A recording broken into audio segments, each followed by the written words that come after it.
안녕하세요. 주님 안에서 평안하시길 빕니다.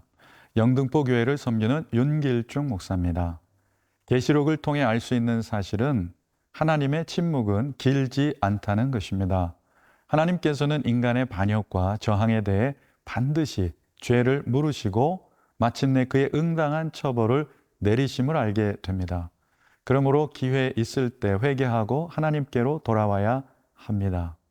성도 또한 늘 깨어 있도록 기도해야 합니다. 기도 생활이 왜 중요합니까? 기도는 하나님과 영원의 여정을 잇대어 주는 가교와도 같습니다. 성도는 말씀 묵상과 기도를 통하여 살아갈 힘을 얻고 지혜를 얻습니다. 큐티하는 모든 분들이 주님께서 오늘 한 말씀만 하옵소서 하는 가난한 심령으로 말씀 앞에 나아가는 시간이 되기를 바랍니다.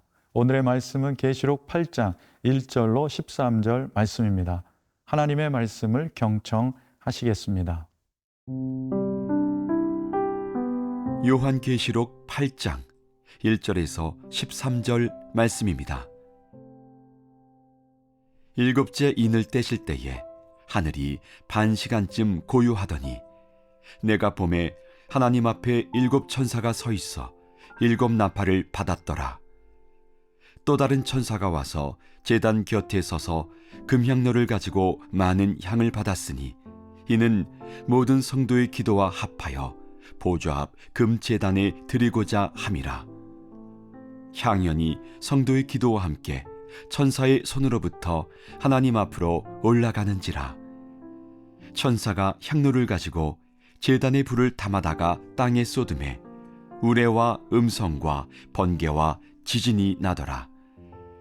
일곱 나팔을 가진 일곱 천사가 나팔 불기를 준비하더라. 첫째 천사가 나팔을 부니 피 섞인 우박과 불이 나와서 땅에 쏟아지매 땅의 3분의 1이 타버리고 수목의 3분의 1도 타버리고 각종 푸른 풀도 타버렸더라. 둘째 천사가 나팔을 부니 불 붙는 큰 산과 같은 것이 바다에 던져지매 바다의 3분의 1이 피가 되고 바다 가운데 생명 가진 피조물들의 3분의 1이 죽고 배들의 3분의 1이 깨지더라. 셋째 천사가 나팔을 부니 횃불같이 타는 큰 별이 하늘에서 떨어져 강들의 3분의 1과 여러 물샘에 떨어지니 이 별 이름은 쓴쑥이라. 물의 3분의 1이 쓴쑥이 되매 그 물이 쓴물이 되므로 많은 사람이 죽더라. 넷째 천사가 나팔을 부니 해 3분의 1과 달 3분의 1과 별들의 3분의 1이 타격을 받아 그 3분의 1이 어두워지니 낮 3분의 1은 비추임이 없고 밤도 그러하더라. 내가 또 보고 들으니 공중에 날아가는 독수리가 큰 소리로 이르되 땅에 사는 자들에게 화가 있으리니 이는 세 천사들이 불어야 할 나팔 소리가 남아 있음이로다 하더라. 요한복음 8장은 마지막 인을 떼는 장면입니다. 1절에서 5절은 천사들의 일곱 나팔과 기도 응답에 관한 내용입니다. 어린 양이 일곱째 인을 떼실 때에 하늘이 반 시간쯤 고요해집니다. 찬양하던 네 생물, 장로도 천사도 흰옷 입은 사람들도 아무 소리를 내지 않습니다. 침묵이 웅변보다 강력할 때가 있습니다. 유대 문헌에는 30분의 정적을 하나님께서 백성들의 기도를 들으시기 위해 하늘을 조용히 있게 하셨다고 합니다. 우리 또한 하나님의 음성을 듣기 위한 침묵의 시간이 필요합니다. 너희는 가만히 있어 하나님됨을 알지어다라는 시인의 고백처럼 하나님보다 먼저 앞서려는 모든 마음을 내려놓고 하나님이 일하시도록 의지하고 의탁해야 합니다. 침묵의 상황 가운데 하나님께서 일곱 천사에게 일곱 나팔을 주십니다. 또 다른 천사는 제단 곁에 서서 금향로를 받아들고 많은 향을 받습니다. 이 향은 모든 성도의 기도라고 말씀하십니다. 순교자들이 신원하는 기도, 성도들이 염원하는 기도, 교회 공동체의 모든 기도를 담은 그 기도를 금제단에 바칩니다. 천사는 성도의 기도를 담은 향연을 하나님께 올려드립니다. 4절 말씀입니다. 향연이 성도의 기도와 함께 천사의 손으로부터 하나님 앞으로 올라가는지라. 기도는 보이지 않으나 향연은 눈에 보입니다. 우리가 기도할 때 눈에 보이지 않으나 기도의 향연이 하나님께로 모두 올라갑니다. 하나님의 뜻대로 하는 간구는 하나도 땅에 떨어지지 않습니다. 이러한 사실이 성도에게는 위로와 담대함이 됩니다. 일곱인의 심판이 마치고 더욱 극렬한 일곱 나팔의 심판이 시작되려고 합니다. 5절, 6절 말씀입니다. 천사가 향로를 가지고 제단에 불을 담아다가 땅에 쏟음에 우레와 음성과 번개와 지진이 나더라. 일곱 나팔을 가진 일곱 천사가 나팔 불기를 준비하더라. 천사가 향로에 제단 불을 가득 채워 땅에 쏟습니다. 그때 우레와 음성, 번개, 지진이 나고 일곱 천사는 나팔을 불 준비를 합니다. 사이렌 소리는 긴급한 상황을 알리고 군인이나 구조대원을 소집할 때 씁니다. 천둥, 요란한 소리, 번개와 지진은 종말의 심판 때 나타나는 현상입니다. 천사가 나팔을 불 준비를 하는 것은 곧 심판이 닥칠 긴박감을 느끼게 합니다. 그렇습니다. 하나님의 침묵은 길지 않습니다.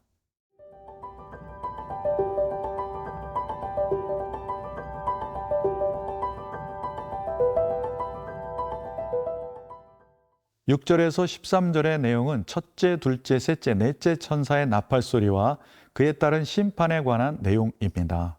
일곱 나팔 중 처음 4개의 나팔 심판은 자연계에 대한 심판입니다. 7절에서 8절은 첫째, 둘째 천사가 나팔을 불 때 일어나는 일입니다. 첫째 천사가 나팔을 부니 피 섞인 우박과 불이 땅에 쏟아졌습니다. 땅의 3분의 1이 타버립니다. 출애굽의 7번째 심판인 우박 재앙을 떠올리게 합니다.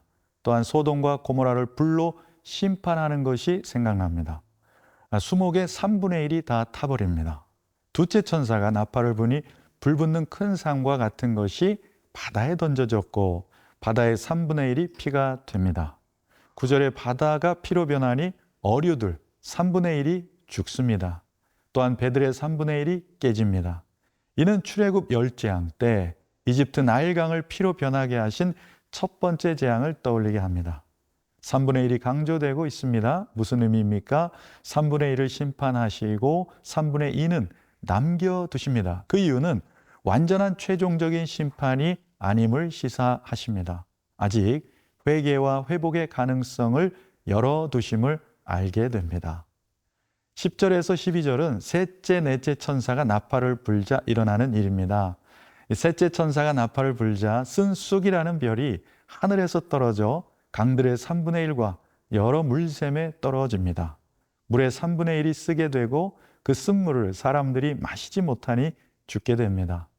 주님의 우물에서 영생수를 마시지 않고 세상의 오염된 가치관을 마시면 영혼은 점차로 죽게 되는 것과 같습니다.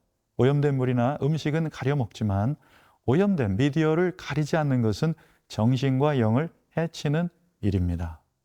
넷째 천사가 나팔을 부니 해 3분의 1, 달 3분의 1, 별들의 3분의 1이 타격을 받습니다.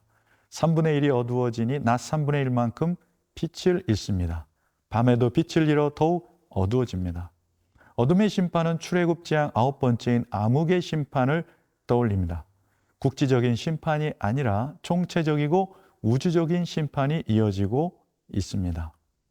네 천사가 나팔 부는 것을 그치자 공중에 날아가는 독수리가 크게 외칩니다. 13절입니다. 내가 또 보고 들으니 공중에 날아가는 독수리가 큰 소리로 이르되 땅에 사는 자들에게 화화화가 있으리니 이는 새 천사들이 불어야 할 나팔 소리가 남아 있음이로다 하더라. 하나님은 7인의 재앙을 보내셔서 백성들이 회개하기를 바라셨지만 그들은 회개하지 않습니다. 그리하여 다시 7 나팔의 재앙으로 3분의 1이 상하도록 심판하십니다. 요한이 환상을 보니 독수리가 날며 큰 소리로 화화화 3번을 외칩니다. 아직 5번째, 6번째, 7번째 나팔이 남아있음을 시사하는 것입니다. 심판이 진행 중이지만 아직도 기회는 있습니다. 아직 기회가 있을 때 회개하고 하나님께 돌아가야 합니다.